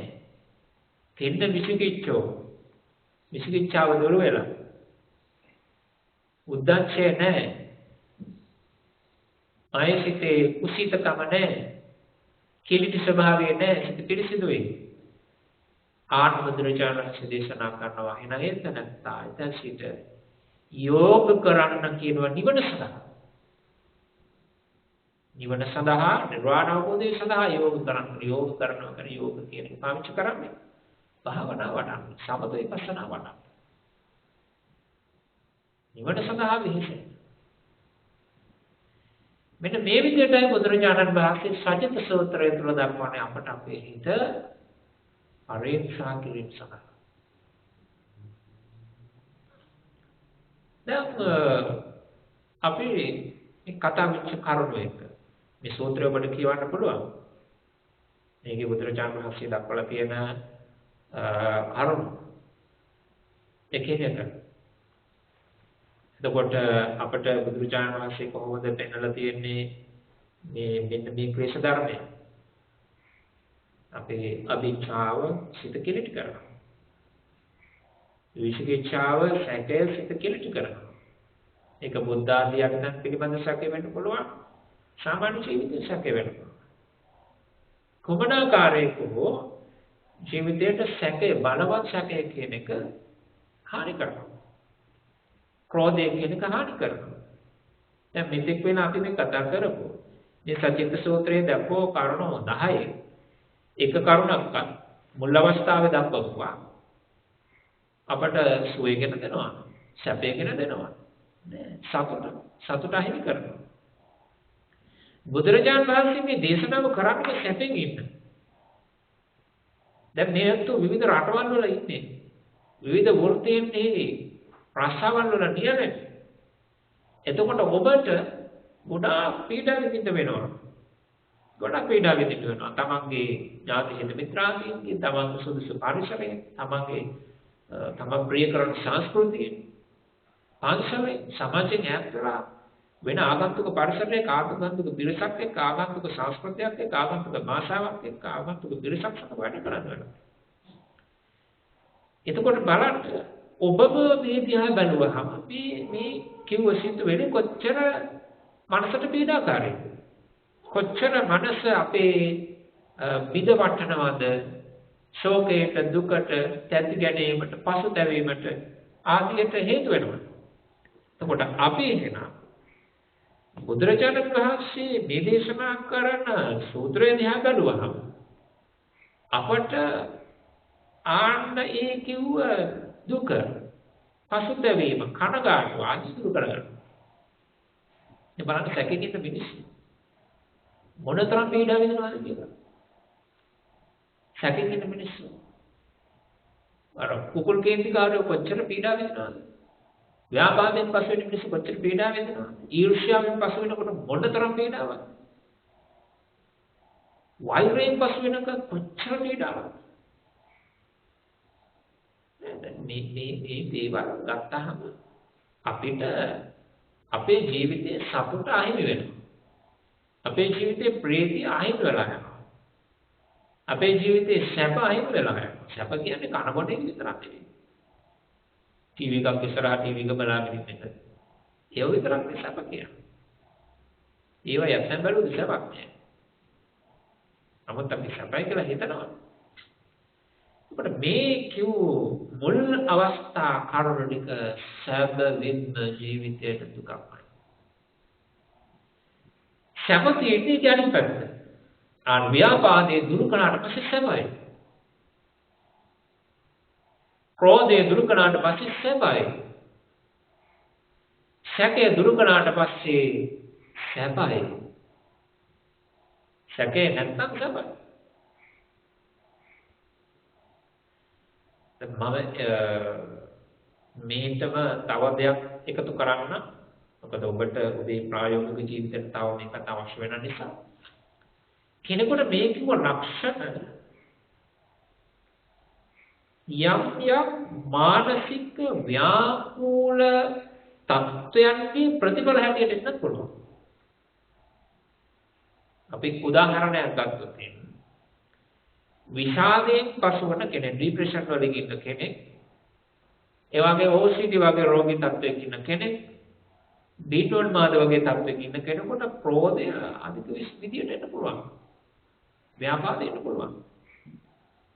ඒ වගේම විෂාදයෙන් ඉන්න කෙනෙකුට කම්මැලිකම, කුසීතකම ටිකක් ලොකුවට එන්න පුළුවන්. ඒ වගේම තමයි මොබිල් ජෙලසි වගේ රෝගී තත්ත්වවලදී සැකය කියන එක බොහෝ උග්‍ර විදියට එන්න පුළුවන්. එතකොට තමන්ගේ සහකාරය තම බරපතල විදියට සැක කරනවා. ඒතරම් කරනවා පොඩි උදාහරණ කතාවක් කියන්නම්. එක අවස්ථාවකදී මේ මහත්තයෙක් මේ කතාව කිව්වේ. ඒ තමයි නෝනා සැක කරන මහත්තයා. ඒ තමයි නෝනාට නිද ගියාට පස්සේ මහත්තයා යනවා. වෙන කෙනෙක් එක්ක යනවා. ඒ නිසා මෙයා මොකද කරන්නේ? මෙයා කරන්නේ අර net එක වටේටම එල්ලනවා පොඩි ගෙජ්ජි වගේ. එතකොට ගියොත් එක හැරෙනවනේ. එහෙම යන්නේ නෑ මේ මිනිස්සයා. ඒ වුණාට අර තනතියට අර විරදට බලවත් සැකයක්. ඒ වගේම අවස්ථාවක් තියෙනවා තමයි විරදව සැක කරන මිනිස්සු. කල්පනා කරන්න යාට වෙන සම්බන්ධතාවයක් තියෙනවා. හේතු නැහැ, සාක්ෂි නැහැ. නමුත් බලවත් විශ්වාස කරන කතියේ. දැන් මෙයා මොකද කරන්නේ? සාක්ෂි හොයනවා. නෝනා වැඩට යනකොට මෙයා හොරෙන් පිටිපස්සේ යනවා. නෝනා බස් එකේ ඉස්සරහ දොරෙන් නැගගම මෙයා පිටිපස්සේ දොරෙන් නැගෙනවා. ඊට පස්සේ මෙයා බලාගෙන ඉන්න වාඩි වෙන්නේ කොයි සීට් එකේද? එතන වාඩි වෙන්නේ තව කවුද? කතා කරනවද මොනවද? ඊට පස්සේ හොරෙන් ඔෆිස් එකට ගිහිල්ලා බලනවා. කෝල් දීලා බලනවා. අනිත් අයගෙන් අහලා බලනවා. ගෙදර ආවම ෆෝන් එක බලනවා. ආපු කෝල් මොනවද? ගත්තු කෝල් මොනවද? ආපු SMS මොනවද? යවපු SMS මොනවද? මේ අසාමාන්‍ය සැකේ කියන එක යම් මානසික රෝගී තත්ත්වයක්. එහෙම වෙන්න පුළුවන් කෙනෙකුට. එහෙම වෙන්න පුළුවන්. සමහරව සැකෙන්මයි බලන්නේ. හිතන විදියක් සැක සංකා විදියමයි. සැකේ බහුල විදියට සැක පිරුණු ස්වභාවයෙන්ම තමයි හැම දෙයක් දිහා බලන්නේ. සිද්ධියක් දිහා, කෙනෙක් දිහා, දෙයක් දිහා බලන්නේ සැකයෙන්. ඒක සමහරවිට පෞරුෂත්වයක් වෙන්න පුළුවන්. රෝගී තත්ත්වයක ප්‍රතිඵලයක් වෙන්න පුළුවන්. කොහොම වුණත් අපිට පුළුවන් වෙන්න ඕන අපේ හිත දැකගන්න. දැක ගන්න පුළුවන් වුණොත් ඒකට පිළියමක් කරන්න පුළුවන්. රෝගී තත්ත්වයන බේත් ප්‍රතිකාරයක් ගන්න. එහෙම නැත්නම් උපදේශන ප්‍රතිකාරයක් ගන්න. මොකක්ද තත්ත්වෙට යොමු වෙන්න පුළුවන්. නමුත් කවුරුත් පිළිගන්නේ නැත්නම් නෑ මට එහෙම දෙයක් නෑ.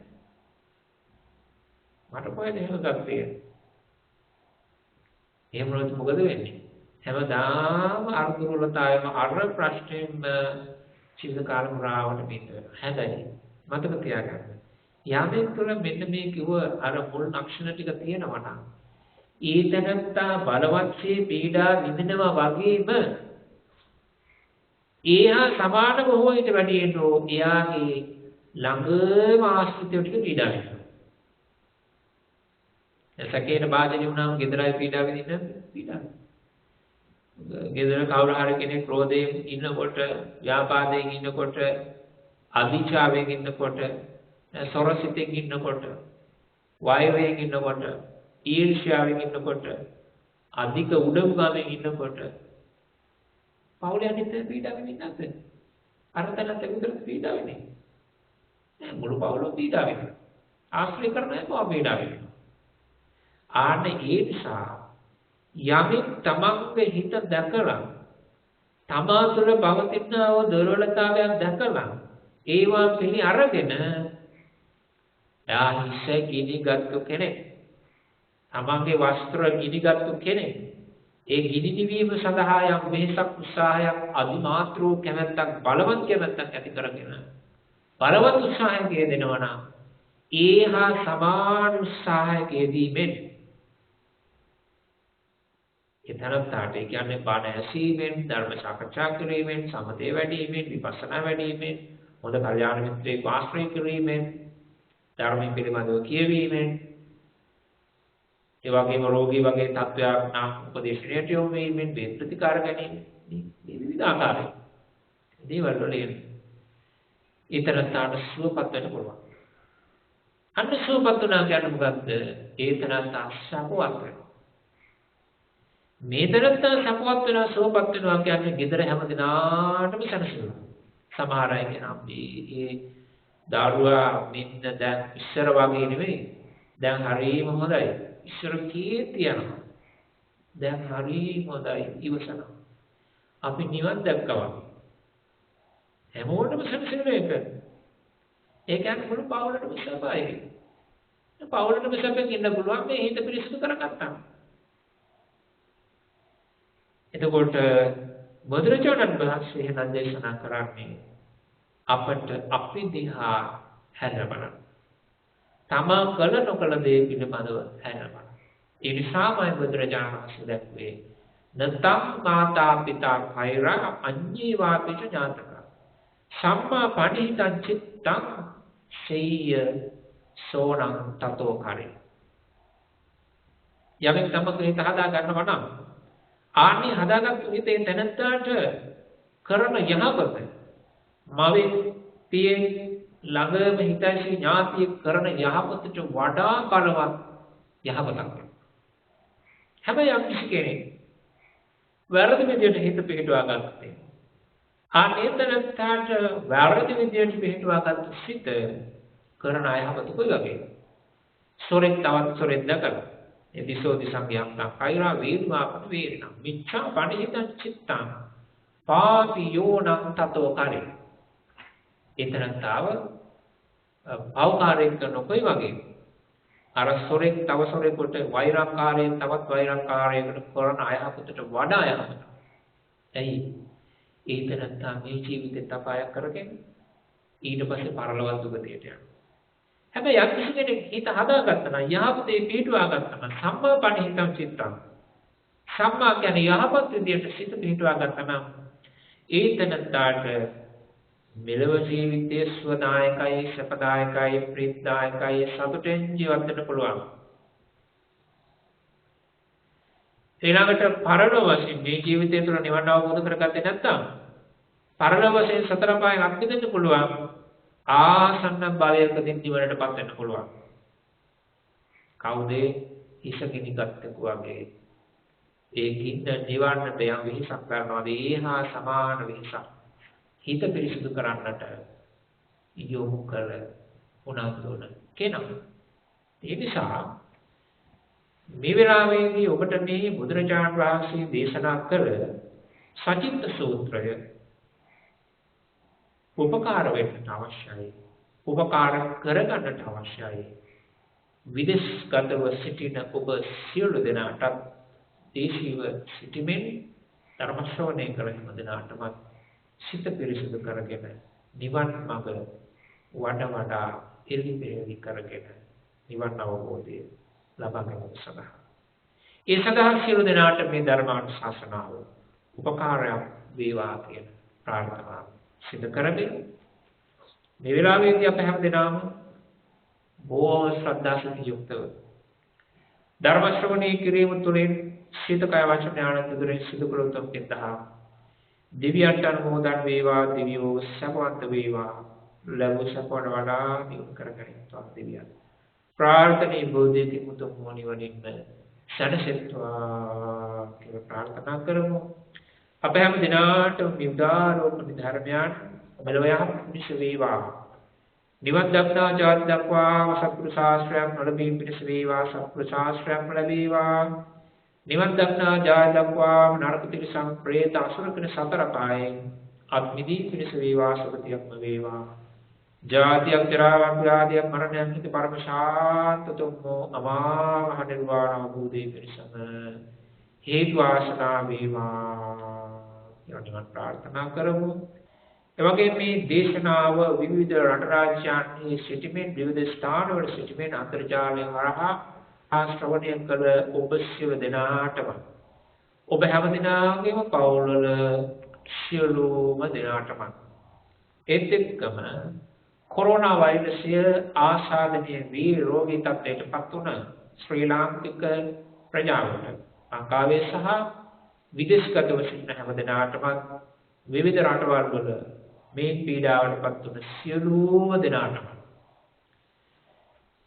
අනන්ත උතුරුවන් වන බලයෙන් දෙවියන්ගේ ආශිර්වාද බලයෙන් සිදු කළ ධර්ම ශ්‍රවණමය ධර්ම දානමය පින්දීමය පින් අනුමෝදන් වීම ආදී සියලු පුණ්‍ය ධර්මයන්ගේ ආශිර්වාද බලයෙන් සිතක් වේවා ශාන්තියක් වේවා සංසිල්ලක් වේවා නිදුක් වේවා නිරෝගී වේවා සුවපත් වේවා ආයුරාෝග්‍ය ආදී සම්පත් උදා වේවා ආශීර්වාද වේවා සිව දිනාම වරණයෙන් වැඩිවා සැපයෙන් බලයෙන් නුවණින් වැඩිවා ශ්‍රද්ධාවෙන් සීලයෙන් සුතෙන් ත්‍යාගයෙන් ප්‍රඥාවෙන් දියුණු වේවා.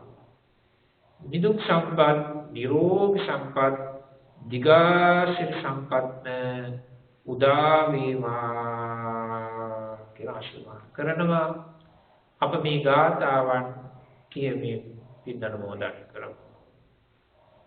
ittavathācam hi samphatam puñña sampadaṃ sabbe devānumodantu sabbe bhūtānumodantu sabbe satthanumodantu sabba sampatti siddhya idhamme ñātinam hūtu sukhitā hontu ñātayo ඉදම් මේ ඥාතේනං හෝතු සුඛිතා හොන්තු ඥාතයෝ ඉදම් හෝ ඥාතිනං හෝතු සුඛිතා හොන්තු ඥාතයෝ ඉදම් මේ පුඤ්ඤ කම්මං ආසවක්ඛයා වහං හෝතු සබ්බ දුක්ඛා පමුච්ඡතු සබ්බීතියෝ විවච්ඡන්තු සබ්බ රෝගෝ විනස්සතු මාතේ භවත්වන්තරායෝ සුඛී දීඝායුකෝ භවතු සබ්බ මංගලං රක්ඛන්තු සබ්බ දේවතා සබ්බ බුද්ධානුභාවේන සදා සුත්ති භවන්තු තේ භවතු සබ්බ මංගලං රක්ඛන්තු සබ්බ දේවතා සබ්බ ධම්මානුභාවේන සදා සුත්ති භවන්තු තේ භවතු සබ්බ මංගලං රක්ඛන්තු සබ්බ දේවතා සබ්බ සංඝානුභාවේන සදා සුත්ති භවන්තු තේ අභිවාදන සීලිස්ස නිච්ඡං බුද්ධාපචායනෝ චත්තාරෝ ධම්මා වණ්ඩන්තු ආයුවන්නෝ සුඛං බලං ආයුරාෝග්‍ය සම්පatti සග්ග සම්පatti මේවච අතෝ නිබ්බාන සම්පatti ඉමිනාතේ සමිජ්ජතු ඔබ සියලු දෙනාටම තෙරුවන් සරණයි